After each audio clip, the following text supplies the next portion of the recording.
वळूयात पुढच्या बातमीकडे। भाजपा आमदार बबनराव लोणीकर यांची पुन्हा एकदा जीभ घसरली आहे। तर कुचरवट्यावर बसणारे कार्टे समाज माध्यमांवर मोदी आणि फडणवीसांवर टीका करतात असं ते म्हणालेत। शेतकऱ्यांना मिळणाऱ्या सरकारी अनुदानावर लोणीकरांनी वादग्रस्त वक्तव्य केले। तुझ्या बापाला मोदींनी 6000 रुपये दिले, तुझ्या अंगावरचे कपडे आमच्या सरकारचे आहेत असंही लोणीकर यावेळी म्हणाले।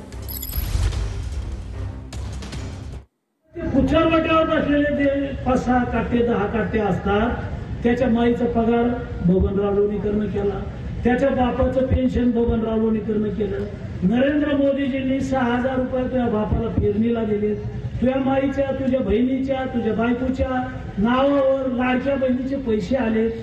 तुझ्या अंगावरचे कपडे आमच्या सरकारचे, तुझ्या पायातलं बूट चप्पल आमच्यामुळं आहे, तुझ्या हातातलं ते डबडं मोबाईलचं आमच्यामुळं आहे।